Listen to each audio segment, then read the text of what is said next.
What's up, everybody? Welcome back to another episode of Audacious Rant with Bern and Rye. I know it's been a minute, at least a couple weeks and stuff like that, but like our post, I don't know how many of you saw it. I mean, we did get a couple likes on it, if I'm just being honest, but because we're LA natives, we're both, of Latin descent and whatnot. It's one of those things that, with all the ICE raids and everything, it really hit close to home for both of us. I'm constantly worrying about, family, friends who are, whether it be Mexican, Colombian, Guatemalan, doesn't matter. I'm worried about everybody right now, and so is Bern. So, without getting too into the political side of things, that's all, personal shit. We do appreciate you all, for your patience and our brief hiatus. A lot's going on in the world, but, we're not going to get too much into that. We're just talking about, let's get back to movies and television. The only real silver lining, aside from our personal relationships and stuff, to the world right now. So, the last few years since we've started this channel, it's that time where we're going to do our mid-year review. So we're going to go over our top 5 favorite movies. We're also going to bring up our shows because it's been quite the year for shows as well. Bern is a man of taste, so he's going to have some real bangers to share with you all. I know we haven't had a chance to review all the shows he's talked about or anything, but, just treat it as like a recommendation. So, Bern, would you like to start us off, or should I, keep talking and whatnot? I mean, go ahead. Take us there, Rye. Lead the way. Well, of course, since I definitely love my movies more than my television, I'm definitely going to do my top 5. I will start from, worst to not least favorite to most favorite. Let's just do that. So, my number, you're 5 to 1. There's still our top 5. It's our favorite of the year. Exactly. I mean, well, because it's like I could have just been like 1, 2, 3, 4, 5, but I like to just build up to it. Kind of like what we do for our yearly reviews. So yeah, the anticipation, the excitement. What is the number 1? Even though it probably should be clear to everybody. Anyone who knows me or follows me on IG, they know what it is, or they should know what it is. And I've been talking about the last few episodes that we had. So, anyways, number 5 is a recent movie that just came out that we didn't do a review yet. We just wanted to kick back things with this, and that is the latest movie from Joseph Kosinski, F1 the movie, starring Brad Pitt and Damon Idris. I feel like that's his name. I could be wrong on that. It's something Idris. And then Carrie Connolly, I believe, is her name. I don't remember. But yeah, that was a really fun movie.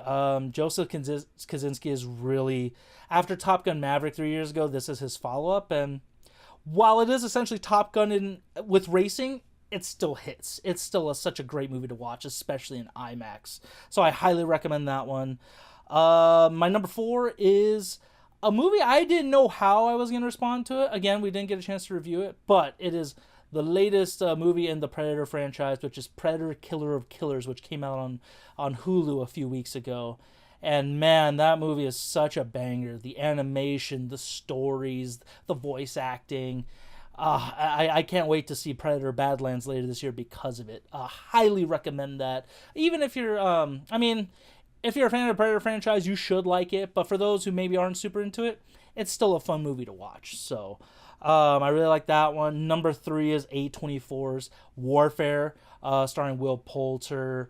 So many other actors I can't think of off the top of my head, mostly British. But yeah, one of the best war movies ever. A true anti-war film. It's gut-wrenching. My heart was pounding the entire time. I haven't really rewatched it too much, but that I am still saying that's my number 3 right now. It could be number 3 later this year. We'll have to see. But my number 2 is one of the best horror movies ever and best sequels ever, 28 Years Later. I did not expect to love it as much as I did when I saw it last week or a couple weeks ago. And man, Danny Boyle and Alex Garland, they bring back that horror of the infected and, zombie infected genre, however you want to describe it. Actually, Bern and I had an interesting debate about that, which we probably would have done had we done a review, but no worries. I really like that one. Jodie Comer and Aaron Taylor Johnson are so great in it, and the young child actor is amazing. Just really decently scary. It has more of intense build-up moments, not really like jump scares, but there are a couple. And of course, my number one, if you hadn't, any of you haven't guessed it, Bern, you already know what it is. It is the latest Ryan Coogler movie, Sinners, which still holds dear to my heart, constantly on my rewatch list. Just such a great movie. So, a couple honorable mentions that didn't make my top five, but were up there until recently, was The Thunderbolts, Mickey 17, Mission Impossible Final Reckoning, and Bring Her Back by A24 as well. So many good movies so far this year. We got Superman and Jurassic World coming out later this month. A lot of good stuff is happening. But Bern, what are your top five favorite movies so far this year, amigo? Yeah, unlike you, I didn't get a chance to watch F1 yet, but looking forward to that one. So excited to check it out after hearing what you had to say about it, because who doesn't want a little bit more Top Gun, even if it is in a different form. So yeah, that's definitely on my to watch list for sure. But yeah, so kicking off my top five, at number five is A24's Friendship with Paul Rudd and Tim Robinson. Again, if you've seen our review, you know how much I love Tim Robinson as a comic, and I love his sketch comedy shows. Yeah, this one was just more of that, with just again, like I said, a little bit of a dark and twisted twist on it. If, like I said, it's the modern day Cable Guy, and I loved every minute of it. I had a great time watching it. So yeah, I can't recommend it enough for people who are fans of his. If you haven't checked it out yet, definitely check it out as soon as you can, because if you're like me, you're gonna be laughing the entire way through. So I had a great time with this one. At number four is also Warfare. Like you, this was just a harrowing experience for me. Like you mentioned, a great anti-war film. Basically a great amalgamation of just the war in Afghanistan in general. Just it does a great job of not letting you breathe and making you live in those moments. And by the end of it, you just feel the futility of it all, which a lot of other war movies tend to not leave you with that feeling. This one definitely nailed it. And yeah, I mean, look, Alex Garland is a part of this movie as well as another movie later on my list. But yeah, he continues to be a creative in Hollywood that I just continue to look forward to what they do. And this one was no different. Warfare definitely left an impact on me. At number three, it's Bring Her Back. Really cool twist on the possession genre. Really, really sad movie, but again, the Filippo brothers who directed this have such a really interesting and exciting stylistic flair that just makes it hard to look away from, even though the things that are on the screen are really, really messed up. So this one really got under my skin.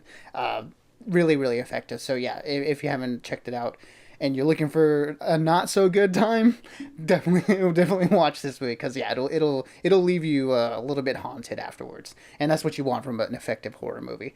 But at number two is another horror movie, which is, Ryan already mentioned it. 28 years later, like you said, dude, Danny Boyle, Alex Garland, re-teaming up to come back to this story that they started almost 28 years ago. It's only 23, but we're kind of close. But yeah, it's been such a long time, and everything that made that first movie special is apparent here as well. Just the way that they shoot this, the way that they film this movie in interesting and exciting and non-traditional ways leads to just a very exciting experience. The way I've described it to people is this: it's as if the people behind the camera are also like infected with the rage virus. It's just so frantic, so frenetic, and the energy is always there. But at this movie, there's a very special heart that we don't really see in a lot of these other genre movies, and it took me by surprise. I was not expecting to cry at this movie, to say the least, but there's such a great emotional coming of age story at the center of this that you don't really see in the trailers. And it was an incredible trailer, but man, did it not prepare me for what this movie is really about. And I found it to be really, really special. Like you, I think it's in probably the Mount Rushmore of legacy sequels, and it's something that people should definitely go watch, even if you might not enjoy it, because there is a little bit of a difference in opinion with a lot of people who watch this movie. But yeah, if it connects with you, it really will connect with you, and it certainly did for me. So yeah, that is why it's at my number two. And at my number one, who thought it was going to be anything else? It's Sinners, Ryan Coogler's Sinners. This is just such a special movie. Michael B. Jordan, Jack O'Connell, again, Ryan Coogler in the director's chair, and Ludwig Göransson on the scoring duties.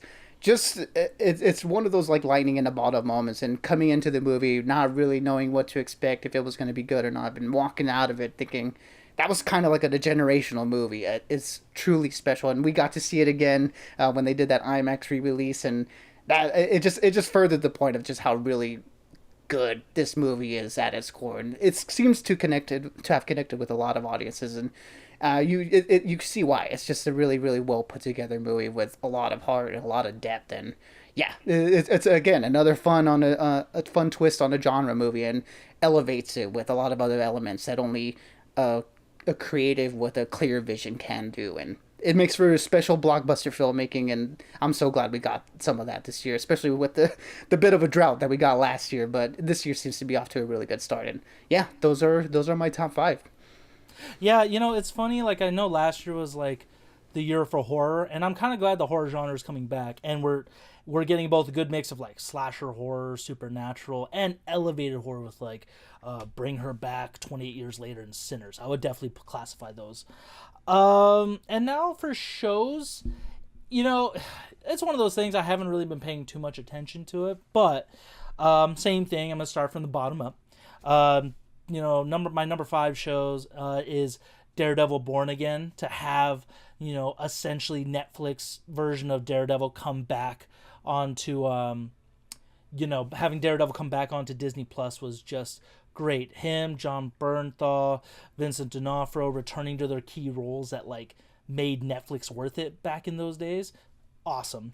And number four is Last of Us Season 2. Having played the games, the second one I've definitely replayed probably a little bit more than the first one, only probably like one or two times more.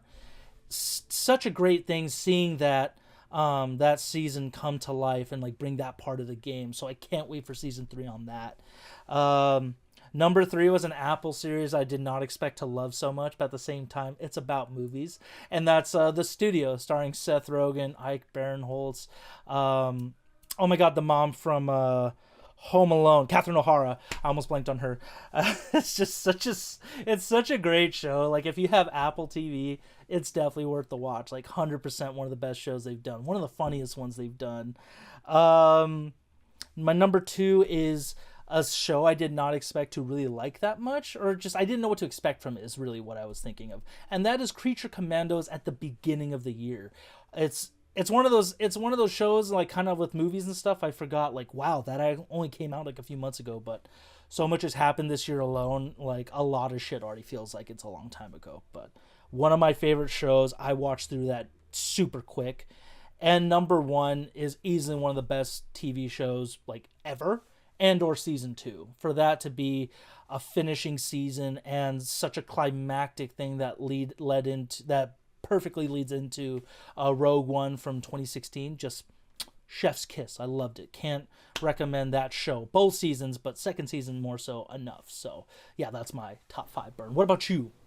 Great choices. The Last of Us season 2, Creature Commandos, and Daredevil Born Again didn't quite make it into my top 5, but if we expanded the list into the top 10, definitely would have been on there. It's been a really, really solid year for TV.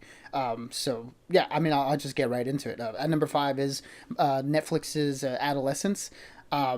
Really interesting take on like a not really like a murder mystery or who done it, but like a why done it, and taking on the story of this kid who murders a classmate, but doing it in an interesting way where like every episode was within like a single take. Stylistically, it was really interesting to watch, and also interesting in the approach that they took onto it. Dealing with the other characters and the other people outside of this rather than the subject of the murder. I thought that was an interesting approach to something like this, because we've seen a lot of procedurals, we've seen a lot of murder mystery shows, definitely follow the same tropes of like looking into the character and like the killer and like why they did what they did, but this one sort of did the opposite of that, and just it led to something a little bit more fresh, a little bit interesting, and of course, like I said, the way that they filmed it all, like each episode taking in one shot, it was interesting to watch it. It was a pretty cool technical exercise, I would say. I don't know how other people like feel about it now, but when it came out earlier in the year, it felt like, oh wow, this is pretty interesting, and I haven't really been this invested in a Netflix show in a long time. So that was pretty interesting to watch. At number 4 is Apple TV's Severance season 2. Can't really talk too much about this one just because the nature of the show is very secretive, and like the fun of it is like unraveling the mysteries that occurred throughout the series. But the way that Ben Stiller and all the cast and crew constructed this show feels so cool. Just the aesthetics of it, the sciences of it. It's really fun to watch, and again, watching these characters sort of go through the situation that they're in, within this workplace that's a little bit like futuristic and like messed up is really cool commentary on just like workspace culture and stuff. And yeah, again, I can't really get into much about it because the sort of purpose of it is unfolding the mystery. But man, just a really really well put together show. It was a long wait for season 2, but I feel personally that it was definitely worth it. So yeah, no, Severance is at my number 4. And at my number 3 is also Apple TV's The Studio. Such a fun satire, but not satire on the the movie business and all the things that go on behind the scenes and what it must look like to work in the studio setting. Just a whole lot of fun. Seth Rogen doesn't seem to miss with a lot of his TV projects that he's a part of. This is certainly one of those cases where it's just really really good, and it was a show I didn't know was coming, and when it came out, just took me by surprise and a lot of fun. Like you mentioned, him, Ike Barinholtz, Catherine O'Hara, Catherine Hahn, just a hilarious cast that just gets into these really, really crazy, funny situations with celebrities that you would or would not expect. So yeah, just a really fun show overall. And if you have Apple TV and you haven't watched this, stop what you're doing and definitely go check it out because that one is just so much fun, and I can't speak highly of it enough. At number 2 is The Pit. It's on Max. I don't know if it's technically an HBO show, but it has that quality absolutely for sure. Taking place over like a real time 1 hour is an hour of a shift within the emergency room. That's not something completely new. We've gotten shows like 24 with the Jack Bauer series with Kiefer Sutherland, where they do that sort of real time format. But the way that they worked it here, being within the shift of an emergency room in Pittsburgh, was really, really cool. And I thought it handled all that really well while juggling the different medical situations that they had to be in alongside the different character stories that they had going on with it. It was just really, really riveting TV. I would not recommend binging it because it is a lot to take in. But man, it's gripping television for like, if you watch it, you're sort of locked in for the hour that it goes, and it completely flies by. So that's probably the best thing you want is when you're enjoying the show so much, you're like, damn, that was it. I'm going to start the next one right away. But then you're not too sure because you don't know if you want to enjoy more of that drama that you see in the series. But yeah, I can imagine this one doing really well in the Emmys, and it would be earned because they did such a fantastic job in the series. And yeah, look, my number 1. Who else would have thought it was going to be anything else? It's Andor season 2. Like you mentioned, not just a great Star Wars series, but one of the best television series I think we've gotten in a long time. It truly does feel that special, and if it weren't wrapped up with the gift wrapping of a Star Wars series, it would probably get a little bit more attention because of like the different topics that it decides to touch on. But just the fact that it does work within the Star Wars setting, it's just so special, especially for people who are Star Wars fans. It's like you don't feel like you deserve this series of this quality, but the fact that we got it, and Tony Gilroy and the whole crew put something like this together for Star Wars fans, it just feels truly special. And like I've said in our review for it, I don't think we're ever going to get anything like this again within the Star Wars genre, or probably in TV in general, just because it feels like such a lightning in the bottle moment. It would be very, very hard to replicate. And yeah, I'm just so glad, again, like I mentioned in our review, so glad to be alive to watch something like this, because it was just incredible from start to finish. Yeah, I didn't think I was going to enjoy it that much or it would be that intense. Like, first season was great. Like, don't get me wrong, but man, that one hit home. And you have some great choices there, Bern. I need to finish Adolescence. I need to watch Severance, and then The Pit. Like, from what you told me, sounds amazing. But also kind of like The Bear, where it's just really will trigger my anxiety and stuff like that. So I'll have to brace myself for that one. But definitely along the same emotional wavelength as The Bear. I know season 4 just came out. Haven't gotten the chance to watch that. I don't know if you have, but we will be excited to see where that lands by the end of the year.